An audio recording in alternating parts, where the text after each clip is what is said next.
Civilians अपने जान गंवा रहे हैं यहाँ पे। देखिए, हमेशा से ही इन जंगों में हमने देखा है किस तरीके से आम लोगों को सबसे ज्यादा खामियाजा भुगतना पड़ता है। तमाम फ्लाइट्स का डाइवर्जन है, लगातार तमाम हथियारों का इस्तेमाल करिए हमले देखे जा रहे हैं। इसी बीच डोनाल्ड ट्रंप ने बेहद बड़ा दावा कर दिया है कि खामनेई इस पूरे युद्ध की चपेट में आ गए हैं, उनकी मौत हो गई है। ये बेहद बड़ा दावा, हालांकि इसकी पुष्टि अभी तक ईरान ने नहीं की। ईरान ने इसको लेकर अभी तक कोई भी स्टेटमेंट नहीं दिया है।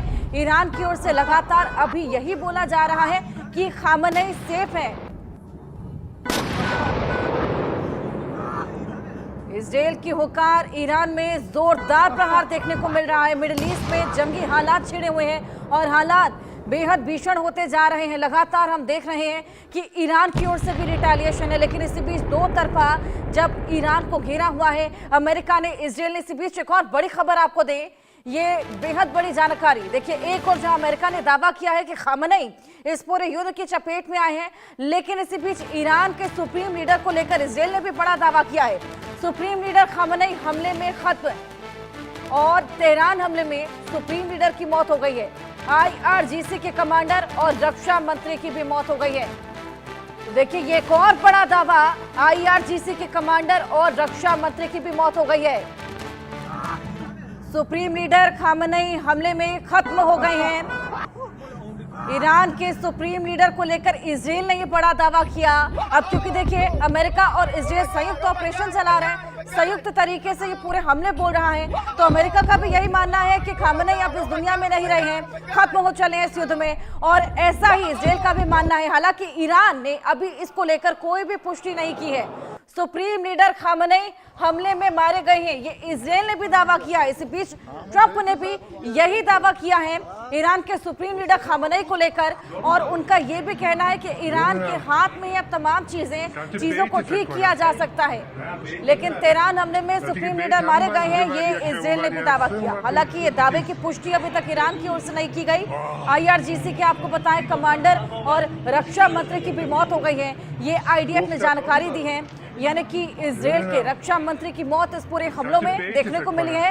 ये बेहद बड़ी क्षति इजराइल के लिए भी रही है, क्योंकि देखिए, शुरुआत तो इजराइल ने ही की थी।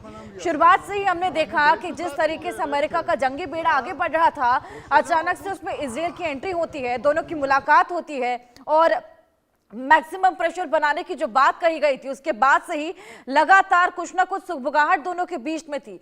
डायलॉग की स्थिति दो बार उत्पन्न हुई, लेकिन ईरान ने उसको लेकर हामी नहीं भरी। ईरान ने लगातार यही कहा, अड़िग रवैया अपनाया और यही कहा कि हम अपना शांतिपूर्ण न्यूक्लियर प्रोग्राम बंद नहीं करेंगे, और उसी का खामियाजा ये तमाम हमलों के तहत हम देख रहे हैं किस तरीके से ईरान भुगत रहा है। हालांकि ईरान को अभी जिस तरीके से नॉर्थ कोरिया और रशिया ने समर्थन की बात कही थी, अब कब तक ये समर्थन मिलता है और किस तरीके से, क्या ये सैन्य समर्थन रहेगा या ये वेपनरी समर्थन रहेगा, ये अभी तक साफ नहीं हो पाया। हालांकि ये वाकई बेहद बड़ा दावा जो ट्रंप और इजराइल दोनों ही मिलकर कर रहे हैं। IRGC के कमांडर, रक्षा मंत्री की भी मौत हुई है, ये भी स्टेटमेंट दिया है। लेकिन सुप्रीम लीडर खामनेई हमले में खत्म हो गए हैं, अमेरिका का भी यही स्टेटमेंट है और साथ ही इजराइल का भी यही स्टेटमेंट है। हालांकि ईरान का क्या रुख है इसको लेकर, ईरान का क्या स्टेटमेंट है, ये भी आपको बताएंगे। सुप्रीम लीडर खामनेई हमले में मारे गए हैं। देखिए, ट्रंप का तो शुरुआत से ही निशाना खामनेई थे। शुरुआत से ही वो बोल रहे थे कि सत्ता पलट किया जाएगा, और अब जब खामनेई की मौत की उन्होंने पुष्टि की है, इसके बाद ये भी साफ किया है कि हमले अभी लगातार चलते रहेंगे। यानी कि ये जो जंगी हालात हैं, ये अभी कहीं ज्यादा आगे जाने वाले हैं। और सबसे बड़ी बात कि इसको दो तरफा हमला माना जा रहा था, जो इस तरीके से हमने इजराइल और अमेरिका को देखा जो ईरान को घेरे हुआ था, लेकिन इसका देखिए स्केल कितना बढ़ गया कि पूरा मिडिल ईस्ट अब इसकी चपेट में है। तीसरे विश्व युद्ध की आहट है ये। जिस तरीके से पहला हमला इतना जोरदार था, तो आगे के हमलों को देखिए किस तरीके के हमले होने वाले हैं। खामनेई की मौत की बात हालांकि यहां पर अमेरिका, इजराइल दोनों ने बोली है। इजराइल का ईरान पर जो हमला रहा, और इसी बीच जिस तरीके से अब ट्रंप का यह दावा है कि ईरान के सुप्रीम लीडर खामनेई की मौत हो गई है। यह भी कहा है कि इतिहास के सबसे दुष्ट व्यक्ति थे खामनेई जो मारे गए हैं। वही इजराइल का कहना है कि खामनेई का शव एयर स्ट्राइक से बचे मलबे के नीचे मिला है, जबकि ईरान का कहना है कि वो सेफ हैं और वो एक बंकर में पनाह लिए हुए हैं फिलहाल। इससे पहले भी जब जंगी हालात बने थे तो बंकर में पनाह खामनेई ने ले ली थी, हालांकि तब तो जंग छिड़ी भी नहीं थी। अब जब जंग छिड़ गई है तो खामनेई कहाँ है, ये बेहद बड़ा सवाल, क्योंकि युद्ध की शुरुआत से ही हमने देखा कि खामनेई दिखना बंद हो चले थे। ईरान के सुप्रीम लीडर को लेकर इजराइल का ये बड़ा दावा, वहीं अमेरिका ने भी दावा बोला है, लेकिन ईरानी मीडिया के हवाले से भी बड़ी खबर आपको बता दें, खामनेई की बेटी और पोती की मौत हो चली है। ईरानी मीडिया हमले में मारी गई है और खामनेई की बेटी और पोती, ये ईरानी मीडिया ने स्टेटमेंट दिया है। देखिए, खामनेई को लेकर तो फिलहाल कोई भी क्लैरिफिकेशन नहीं दिया गया, जो दावे तमाम अमेरिका और इजराइल कर रहा है खामनेई के मारे जाने के, लेकिन एक दुखद खबर इसको कहा जा सकता है। ईरानी मीडिया के हवाले से ये बड़ी खबर है, खामनेई की बेटी और पोती की इसमें मौत हो गई है, यानी कि इस पूरे युद्ध हालात में, इस पूरे जंगी हालातों में खामनेई की बेटी और पोती ने अपनी जान गंवा दी। ईरानी मीडिया ने इसको लेकर स्टेटमेंट दिया है, उनकी ओर से पूरी जानकारी निकलकर सामने आई है। देखिए, अभी तो एक ही दिन हुआ जंग का और खामियाजा कितना बड़ा यहाँ पर खामनेई को और पूरे ईरान भर को भुगतना पड़ रहा है। इसी बीच इजराइल के लिए भी बेहद बड़ी क्षति रही, उन्होंने अपने रक्षा मंत्री को गंवा दिया है। धीरे धीरे जैसे जैसे ये जंग आगे बढ़ेगी, क्योंकि अब तो ट्रंप ने भी ये साफ कह दिया है कि जंगी हालात थमने नहीं वाले। हालांकि देखिए, चीन ने इंटरवेंशन जरूर किया, चीन का ये जरूर बोलना था कि अब हालातों को काबू में किया जाए, एक और डायलॉग की स्थिति को रिज्यूम किया जाए, ताकि ये जो पूरे हमले देखने को मिले हैं, देखिए कितनी बड़ी तबाही है, पूरा मिडिल ईस्ट इसकी चपेट में आया है, और अगर ये इसी तरीके से बढ़ता जाता है तो कितनी बड़ी क्षति रहेगी। आइए और बातचीत इसको लेकर करेंगे, वाकई बेहद बुरे हालात हैं। मेजर मोहम्मद अली शाह जी हमारे साथ जुड़ गए हैं, डिफेंस एक्सपर्ट हैं। मोहम्मद अली शाह जी, बहुत स्वागत है आपका। जंग की सुबुगाहट थी, लेकिन कल हमने देखा कि हमले बोल दिए गए, अमेरिका इजराइल की ओर से ये पूरे हमले हुए हैं। ईरान देखिए कितना बड़ा खामियाजा भुगत रहा है।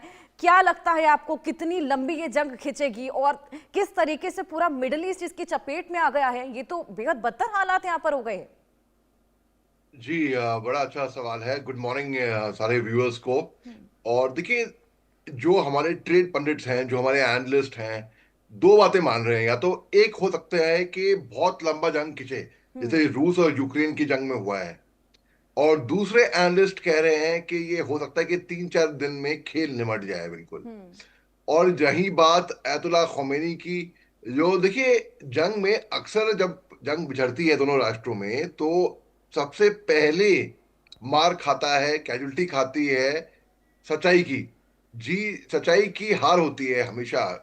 तो तरह तरह की खबरें फैलती हैं कि ऐसा हो गया है, वैसा हो गया है। अब अयतुल्ला अली खोमेनी का शव हकीकत में मिला है, वो मारे गए हैं, या कहीं पे वो जिंदा है अभी भी, ये मिस्ट्री है अभी एट द मोमेंट। कुछ पता नहीं, 50-50% चांस दोनों के हो सकते हैं। किस पे यकीन करें, अमेरिका इसराइल पे या ईरान के ऊपर? तो बेसिकली कुछ कह नहीं सकते। लेकिन ये आपको बताता हूँ, ये जो खबरें उठती हैं, ये क्यों उठती हैं? ये खबरें उठती हैं ताकि अयतुल्ला अली खोमेनी अगर यहीं पे भी हों तो वहां से उत्साह के प्रवोक होकर निकल आए, और जब वो निकल आएंगे उनकी लोकेशन ट्रेस हो जाएगी। जब उनकी लोकेशन ट्रेस हो जाएगी तो वो आसानी से निशाने पे आ जाएंगे। ऐसा इतिहास में पहले भी हुआ है, जैसे कि अलकायदा चीफ को सटीक खिड़की में ड्रोन से मारा गया। जनरल कासिम सुलेमानी 2 जनवरी 2020 में, जब वो इराक की राजधानी बगदाद में थे अपनी कॉन्वॉय कारवान के साथ, और तब उनको, जो राष्ट्रपति को मिलने जा रहे थे, ऑन द वे थे, वहां पर उनको ड्रोन से उड़ाया गया। तो बेसिकली अयतुल्ला अली खोमेनी ये खबरें सुन के प्रवोक हो जाएंगे, वो निकलेंगे। एक वजह ये हो सकती है। दूसरी वजह, हाँ, क्या पता कि जिस तरीके से उनके घर को तहस नहस किया था, उनके ऑफिस की तरफ ड्रोन के रॉकेट्स, मिसाइल्स दागे गए थे, वो निशाने पे तो थे ही थे। सत्ता पलट इनको करनी थी अमेरिका को, चाहे हुक बाय क्रुक, कि भाई वो ग्रेसफुली उतर के स्टेप डाउन हो जाए, या उनको मार के, या उनको वहां पे कैप्चर करके सत्ता पलट करें। अब देखिए, मैंने ये अंदाजा लगाया था कि अमेरिका ने प्रेसिडेंट को उठाया, ठीक है, और उसके बाद फिर उनको अगवा किया। लेकिन क्या रजीम चेंज हुआ? रजीम चेंज नहीं हुआ। लोग अंदाजा लगा रहे थे कि मरिया मचादो को वहां पर वेनेजुएला के प्रेसिडेंट को वहां पे वेनेजुएला प्रेसिडेंट लगा देंगे। और मगर रजीम वही रही। वेनेजुएला के प्रेसिडेंट को उठा लिया बस वहां पे उनके बेडरूम से, उनको, उनकी वाइफ को। तो ये भी हो सकता है कि ईरान की रजीम वही रहे जो कि अमेरिका के कंट्रोल में रहेगी, लेकिन अयतुल्ला अली खुमैनी को एज एन इंडिविजुअल वहां से हटा दे, मार के हटा के, कैसे भी, बाय हुक और बाय क्रुक बेसिकली। और अल्टीमेटली क्या होगा कि ईरान के अंदर जो कंट्रोल होगा वो होगा अमेरिकन कंट्रोल। जैसे कि 1979 से पहले जब शाह ऑफ ईरान थे तो उनकी नजदीकियां अमेरिका से काफी अच्छी थी और प्रोग्रेस डेवलपमेंट भी हो रही थी। लेकिन जैसे ही खुमैनी सरकार वहां पर आई तो वहां पर कट्टरपंथी फैल गई, उनकी जो दूरियां थी अमेरिका से और दूर होती गई, और तनाव इनके बीच में बढ़ा। तनाव इतना बड़ा कि आज देखिए आप कितना हमला हुआ। और सबसे ज्यादा मेरे को दुख होता है मासूम भोले भाले बिल्कुल इनोसेंट बिल्कुल। सिविलियंस का। उनकी क्या गलती थी जी जो वहां पे मारे गए हैं?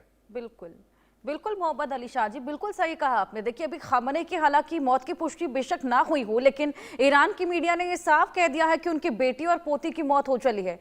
यानी कि कहीं ना कहीं अगर इन जंगी हालातों को देखें तो ये मोर ऑफ ईगो क्लैशेस हैं। असल मुद्दे से भटक कर यहाँ पर ईगो के तहत ये तमाम जो जंगी हालात बने हुए हैं। देखिए मिडिल ईस्ट पूरा इसकी चपेट में आ गया है।